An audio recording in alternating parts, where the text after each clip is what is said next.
Assalamualaikum warahmatullahi wabarakatuh. Jumpa lagi dengan saya di channel Gagasan Progresif di 9. Sahabat sponsor dan setanah di mana saja Anda berada. Ada hal yang menarik lagi-lagi dari novel Bamukmin ya. Ini baru kali ini lagi muncul. Sepertinya novel Bamukmin betul-betul emosi, yang ngomel kiri kanan tak karuang. Akibat ya pada saat pawai ya yang dilakukan oleh kelompok mereka ini itu dihadang oleh aparat keamanan ya, katanya ya ini sudah sering dilakukan tetapi kemudian ini dihadang. Justru novel Bamukmin lagi-lagi menyindir dan ngomelnya ini kiri kanan bahwa ya katanya bagaimana kalau tahun baru yang menggunakan anggaran negara banyak terjadi kemaksiatan ya, banyak kegiatan-kegiatan yang itu bertentangan dengan agama, itu justru katanya itu disupport dan bahkan oleh negara ya. Dan kegiatannya menurutnya ini adalah kegiatan yang sudah rutin dilakukan ya, lalu kenapa kemudian harus dihalang-halangi ya? Bagaimana dia juga menyindir terkait dengan pembayaran pajak menurutnya yang mereka ini taat tetapi justru dimanfaatkan oleh sebagian oknum dari pengelola pajak ini. Pokoknya novel Bamukmin ini ngomong betul-betul tak karuan ya. Nampak sekali dia begitu emosi karena dia diadang oleh aparat saat melakukan pawai ya. Untuk lebih jelasnya kita simak dulu bagaimana novel Bamukmin ini betul-betul meluapkan dia punya kekesalan. Suara saya kedengeran nggak? Kedengeran. Bagus suara. Bagus. Cukup. Assalamualaikum warahmatullahi wabarakatuh. Waalaikumsalam warahmatullahi Yang terhormat wabarakatuh. tentunya luar biasa pejuang-pejuang kita. Alhamdulillah tadi yang telah menyampaikannya Bang Aziz Yanuar SH MHMM. Dan begitu juga nanti yang akan komentar juga di sini menyampaikan tanggapannya Ustadz Ahmad Hosinuddin SH. Begitu juga yang hadir, begitu juga host kita, begitu juga yang bergabung dalam link Zoom ini. Mudah-mudahan di sore hari ini senantiasa mendapat ridho, rahmat, ampunan dan berkahnya daripada Allah Subhanahu wa Ta'ala. Amin. Kalau kita melihat sebentar lagi yaitu datangnya bulan suci Ramadan. Mungkin tinggal beberapa hari lagi. Tinggal hari ini dengan esok Kamis insya Allah kita sudah sama-sama menunaikan ibadah puasa Ramadan. Seperti biasanya. Setiap tahun gegap gempita penyambutan Ramadan itu terjadi di seluruh belahan dunia manapun. Baik secara terang-terangan maupun secara yang namanya umat Islam, apalagi khususnya orang beriman pasti akan datang menyambut, akan senang, gembira, ria, sukacita menyambut dengan datangnya bulan suci Ramadan. Mungkin di negara orang mayoritas non muslim gitu kan, di mana mungkin keluarganya menyambut, mempersiapkan, aman-aman saja, nggak ada masalah karena memang sudah rutin itu terjadi. Bahkan pernah terjadi mulai ada kepentingan politik yang sudah rezim ini merasa terganggu eksistensinya, mereka sudah mulai tidak nyaman. Mereka sudah mulai panik dengan kumpul-kumpulnya kita. Pernah terjadi beberapa tahun yang lalu, kita lagi konvoy, terjadi ledakan tuh. Apa hubungannya? Ada di daerah Kampung Melayu. Ini sangat membahayakan, memprihatinkan kita. Sepertinya ada yang mengusik daripada persatuan kita, kebersamaan kita. Yang mereka pasti bukan orang-orang beriman. Yang pasti mereka bukan orang-orang beriman. Karena kenapa? Mereka gelisah. Dengan datang bulan suci Ramadan, mereka bagaikan punya penyakit. Ingin mengganggu daripada acaranya, daripada kepentingan bulan Ramadan. Karena ini bukan baru, karena ini sudah tradisi. Karena FPI sudah setiap tahun melakukan itu, baik malam, baik pun kadang-kadang siang ataupun sore hari, kita melakukan konvoy.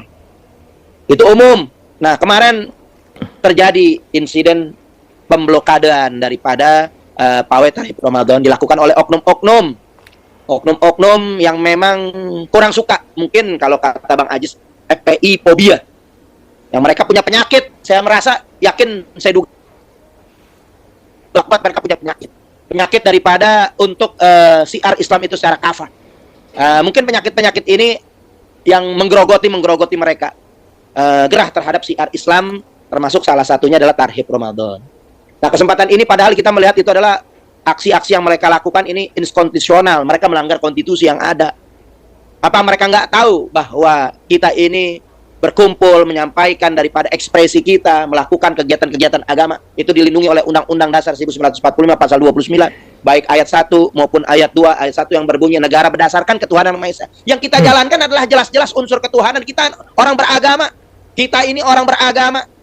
Di mana lambang negara kita paling pertama ditaruh adalah negara berdasarkan ketuhanan Maha Esa. Kemudian pasal 2 daripada Undang-Undang 1945, negara menjamin kepada tiap-tiap penduduknya untuk memeluk agama masing-masing sesuai agama dan kepercayaannya. Ini sudah jelas. Sudah jelas Indonesia ini kita berkumpul, apalagi mengumpul siar-siar agama, ini jelas sesuai konstitusi yang ada. Melanggar daripada menghambat daripada siar agama ini adalah pelanggaran konstitusi.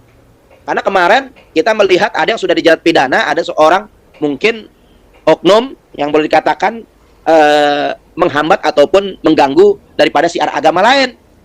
Itu sudah ditangkap dan dipidanakan. Gitu. Nah, ini juga sama sepertinya oknum-oknum polisi itu harus ditangkap dan pidanakan. Itu copot tuh yang namanya Fadil Imran, mesti dicopot. Kapolseknya itu mesti dicopot karena sangat berbahaya, sudah memprovokasi. Kita lihat ada dugaan kuat ini adalah cara-cara memprovokasi daripada kegiatan-kegiatan yang kita ini ingin jadi domba, kita ingin dibentur-benturkan dengan alat negara, dengan aparatur pemerintah. Ini sangat berbahaya, bisa memancing kegaduhan di tempat-tempat daerah-daerah yang lain. Untung mereka saudara-saudara kami yang saat ini itu tidak terprovokasi. Halo, masih dengar suara saya? Masih. Masih lanjut. Ya, itu kita tidak terprovokasi karena kita biasa. Sudah biasa dengan apa? Dengan kumpulnya kita kegiatan-kegiatan yang memang kita ini menjalankan sesuai konstitusi. Karena kita nggak usah dikhawatirkan dari 2016 itu kita sudah mengumpulkan 7 juta orang, 2018 mengumpulkan 2018 mengumpulkan 13 juta orang. Justru pernah ada insiden loh. Tanggung 212 itu sudah ada bom yang meledak, walaupun ledakan itu sangat kecil. Begitu juga kegiatan-kegiatan kita tablik akbar di Cawang diserang sama bom. Begitu juga posko-posko EP diserang sama bom. Kegiatan-kegiatan kita ketika itu sama juga tarhib Ramadan. Waktu beberapa tahun lalu itu juga ada gangguan-gangguan, bom, insiden-insiden. Kenapa kita jadikan korban? Sudah kurang puas membantai laskar, oknum-oknum aparat itu membantai laskar 6 orang di kilometer 50. Kenapa kita yang menjadikan sasaran tembak terus? Apa salah kita? Kita terdepan dalam pada aksi kemanusiaan. Kita terdepan dalam siar-siar agama. Kita nggak pernah anggaran-anggaran apa yang kita pakai, nggak pernah pakai anggaran negara. Justru kita melihat acara-acara yang negatif. Seperti perayaan malam tahun baru justru menutup jalan, Sudirman Tamrin ditutup, menggunakan anggaran negara, panggung-panggung didirikan ketika Jokowi dan Ahok itu pernah berkuasa 2013. Menjadi gubernur dan wakil gubernur itu jalan Sudirman Tamrin ditutup, ditaruh 17 panggung sama saya ingat. Ditaruh 17 panggung, itu pakai anggaran siapa? Petasan diledakan di mana-mana. Menutup jalan. Nah, ini kan sangat memprihatinkan. Buat kita yang nggak ada manfaat itu kegiatan-kegiatan itu sama sekali, yang hanya hura-hura. Karena terjadi setiap malam tahun baru itu, Masya Allah, luar biasa. Perjinahan merebak di mana-mana itu malam tahun baru. Begitu juga yang namanya minuman keras berada di mana-mana, narkoba berada di mana-mana. Kenapa aksi-aksi bejat itu yang memakai anggaran negara? Ini nggak pernah pakai anggaran negara. Bahkan kita taat pajak. Terus polisi harus tegas, siap mengepung daripada orang-orang yang merampok, yaitu dari pajak-pajak yang ada. Kita bayar pajak, sementara yang menerima pajak kaya raya menyalahgunakan daripada uang-uang amanat rakyat. Itu yang harus dikejar. Yang harus dikejar itu narkoba. Bandar-bandar narkoba jangan diberikan keringanan. Begitu juga yang namanya kejahatan-kejahatan yang lain, ada aksi-aksi teroris di Papua sana. Itu yang harus dikejar, itu yang harus dikepung. Bukan di sini, saudara. Yang EP melakukan aksi kemanusiaan paling terdepan, yang sudah pernah mendapatkan penghargaan dari WHO 2004, yaitu tentang EPI, evakuasi mayat terbanyak di Aceh. Dan sampai saat ini EPI terdepan dalam evakuasi aksi-aksi bencana, itu paling terdepan. Ya, itu Nopel Bamukmin betul-betul ngomel ya. Dia sepertinya betul-betul geram ya dengan perlakuan aparat yang menghadang pada saat mereka lagi sedang berkonvoi untuk ya merayakan obor memasuki bulan suci Ramadan ya. Dan dia ngomongnya pun nyambar sana sini ya. Banyak hal yang kemudian dikomentari oleh Nopel Bamukmin. Nampak sekali ya Nopel ini betul-betul kecewa ya, jengkel dengan perlakuan aparat yang menurutnya ya ini tidak pantas dilakukan terhadap mereka. Tetapi kan kita tahu sendiri bahwa kelompok-kelompok mereka ini kan memang ya sering terbiasa melakukan aksi-aksi jalanan yang itu kan ya menghambat ya lalu lintas. Apalagi kan menjelang masuk bulan suci Ramadan banyak orang mudik gitu.